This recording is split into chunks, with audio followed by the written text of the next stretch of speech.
Hello, and welcome back to Here We Tow. Well, today we're in sunny Preston Caravans. We've been invited over to have a look around this lovely Swift caravan. Absolutely. As you know, we have an 8-foot wide caravan, the Adria Isonzo, and we recently got to try out a Bailey Pegasus Grande.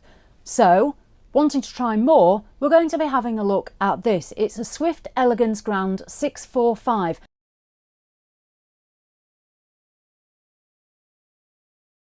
This beauty caught my eye at the NEC in October when we went to the show, and at that time I was really drawn in by this caravan.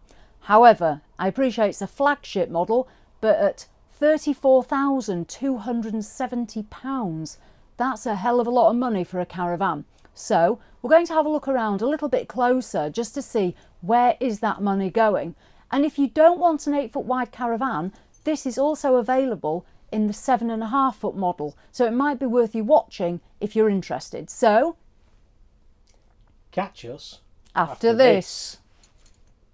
About to leave, already packing.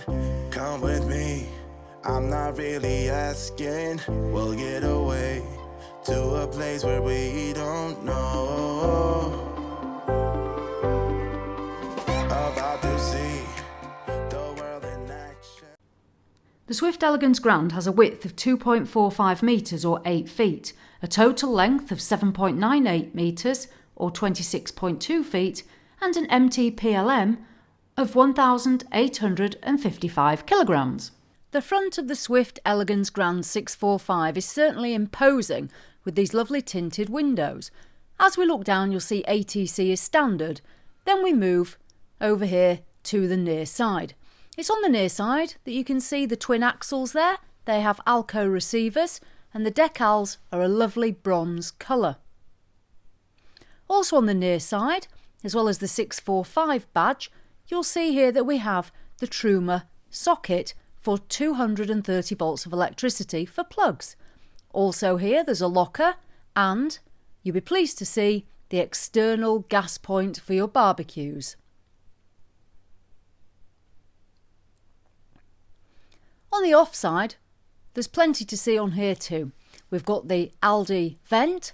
We also have an external cold water shower and 2 feeds here, one for the Truma pump and one also for, if you're on a service pitch, the cold water feed. We also have, as you would expect, the toilet and flush cassette. We'll head round the back where you'll see a key feature, and that here is this rear view camera situated above the 2-lay bicycle rack receiver. So you join me now in the lounge of the Elegance Grande 645. The lounge, it feels nice and open. Obviously it's 8 feet wide, and I do like the lighter wood in here. That's something straight away. I think they call it Darwin, although I'm not much of a wood expert. The Swifts, they don't have the big open windows that a few of the other manufacturers do use.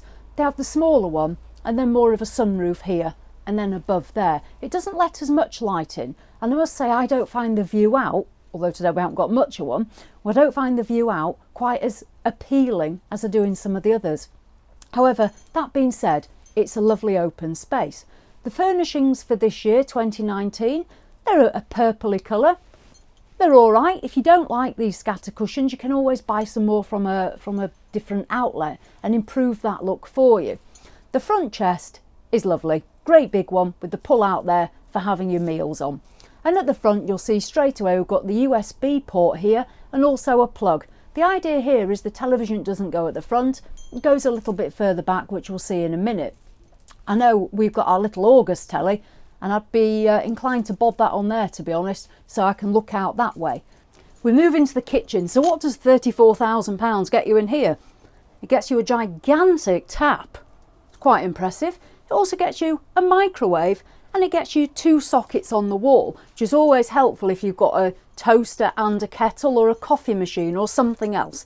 There's a lot of lights in here, one under here, and there's also then the main ones above here. So it is well lit.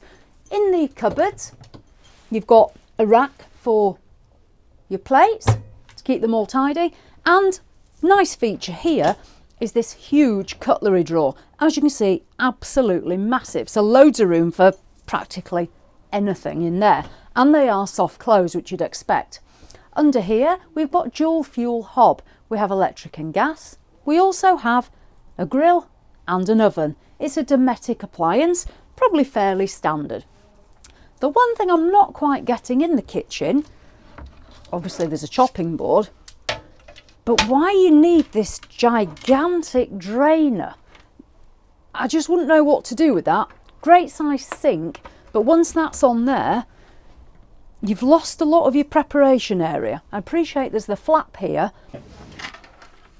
And here's the flap, which you can pull up, and then you've got some extra workspace. But obviously if you've got someone sitting there, they're going to have to move. But this, to me, just seems absolutely ridiculous in size. But that's a personal thing. However, it is a nice kitchen, and it's finished off quite nicely by the tower fridge and freezer unit, which is just over here. One of the biggest disappointments of this caravan came here, in this side cupboard. I was all excited thinking I'd open it up and there'd be a massive spice rack. No. I opened it up and there was a table and a rather poor effort of 2 shelves. Bit disappointed on that one. Over on the near side there's the tower fridge and freezer, again a Dometic product, and if we open it up you can have a look inside here at the fridge. It's a good size, it's very deep, which is a good thing. I think a lot of the volume will come from the depth of this fridge. And the freezer. Also a really good size. Pleased with that. So there we are. That's the lounge area at the front and the kitchen. It's a good size, it's easy to use. The appliances are good quality as you'd expect. And so far, although I'm not overly excited, I am pleased with what I've seen. So let's head back and have a look at this island bed. Now this might be where some of the taller people ask, is this the caravan for them or not? So come on, let's venture back a bit further into the bedroom. And here we are in the bedroom. This is where we find the side island bed. It's a double bed and it has the Duvet memory foam mattress, but we'll cover that shortly. First of all, let's start here at my right hand side. This is where we'll find the wardrobe. It's extremely good for size. It's deep and it's wide, and this is where you'll also find the Aldi central heating tank. So absolutely brilliant there for clothes. There's also another wardrobe on the other side. As well as the 2 wardrobes, there's cupboard space underneath, and there's a little slat here to put your cups of tea. On this side, we've got a USB charger, and we've also got a light switch which will operate floor lighting over here. Above the bed, there's 2 lockers. They're fairly small, but I think that's quite well thought out by Swift, because there aren't many people that can generally reach up and use these in any case, unless you're a bit taller. So if we open them up, you can see what I mean. Just fairly small, fairly shallow, but you'd probably get a few bits on there. So they haven't gone mad on those. If we move over to the left-hand side, there's a ledge here. And this is where you could well put your television if you want, because there is an aerial point. There's also a plug socket for the television, or for your hair straighteners or your hairdryer, or some other appliance that you might have. There's a lovely cabinet, which in here it will house bits and bobs there, whatever you might want to store in it. And we've got some further storage down here, possibly for shoes or tops or what have you. So that's this part of the bedroom covered.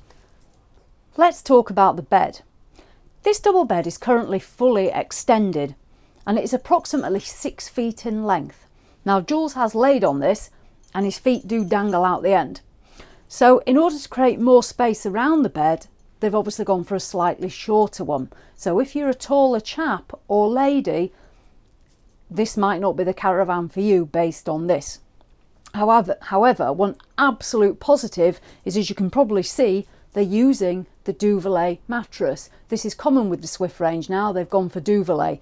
This is one of their memory foam mattresses. Jules has had a lay on it and he says it's amazing. So that's an absolute bonus.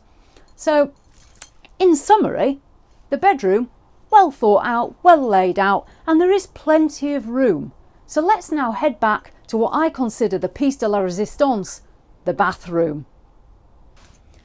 First of all, let's start by looking at the door that leads into the bathroom. It's very boutique. I must say I really do like that, but for the money I would expect it. So let's head on in through this lovely door. So once we open the door up, as you can see straight away, there's the Thetford toilet there, and there's a heated towel rail which is part of the wet central heating system. There's also a couple of cupboards and shelves. One majorly exciting thing though is as we look up, there's 2 Kenwood speakers in the bathroom, which means when you're having your shower you can also listen to your favourite tunes. That's pretty fancy. Yeah, so I'm going to venture further in and just have a little further look. One thing I have noticed straight away, the door opening on the Caravan is obviously a fixed size. It's not massive. So if you are a bigger chap, although it's an 8-foot wide van, instead of this being a wider opening like I've found in many of the others, it's a normal standard, well, probably smaller than standard door size frame. So you might just want to think about that. So once you're in though, we'll have a closer look around in here. So in the bathroom you'll find the Thetford toilet and the heated towel rail, as well as the small window and cupboard and shelving space. There's also the 2 speakers and plenty of lighting.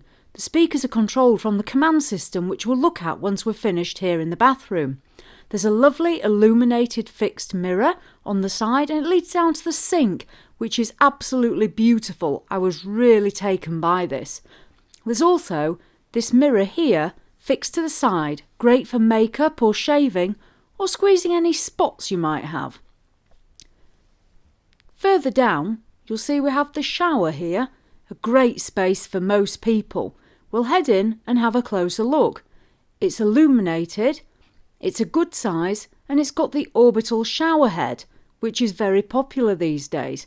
There's also a lovely little shelf in here for your shower gels, and as we look down further we'll see something quite unique, and that's 2 plug holes. Look at that. So there we have it. As I say, let's just bob out next and have a quick look at that Swift command panel. Here's Jules. What I do want to take a second just to mention, as you know, I love gadgets. This has got obviously the Aldi wet central heating, which has got the normal control panel. It's also got the Swift command. Now I'm pretty impressed with this. All the electrics are involved on the panel. We couldn't find the radio when we came in, then realised that it's obviously all part of the integrated system. So this will also control the lighting for your dimmers, the awning light itself on and off, pump, power, water, heating and everything else. It's also got a settings control panel. I haven't done any research on this, but I must admit, looking at it, I would say that would be to pair a Bluetooth, possibly smartphone to it to be able to control it. Like I say, I haven't done much research on the Swift command control centre, but looks a pretty snazzy piece of kit to me, and I love that they've done it in an LCD colour. So there you have it. That's a quick look around the Swift Elegance Grande 645. I don't know what you think. My thoughts are, there's a good level of equipment, including an alarm, its pre-installed tracker, it has an awning light operated by fob, and it's got a great size fridge and freezer. There's plenty of storage. Those 2 wardrobes are brilliant, and the end bathroom is a really nice little finish, and the speakers are great. One thing you've picked up on though is how poorly lit the bathroom is, because there's only one very small window. It seemed quite dark in there, and there's a lot of wood here. So the only thing we'd say really in that respect is it was quite dull. What I do like though, just to interject and say, the electrics, I think the electrics in here are really well thought out. Yeah. The control panel controlling the dimmable lights, the dimmer switches on the lights, all the USB ports, AUX auxiliary. I think it's all been positioned nicely in the van and very, very usable. But for this price point, you'd like to think it would be. Absolutely.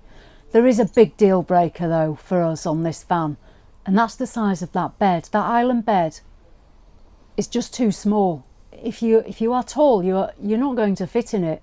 It's a complete deal breaker. Do you agree? If you're somebody that doesn't mind with you, I'm 6'1" and I don't mind my feet hanging off the edge of the bed. I'm I'm pretty used to it, in all honesty. But equally, if you've just spent 34 grand, yeah, you don't want your feet dangling off the bed. So that was really the biggest deal breaker on the van.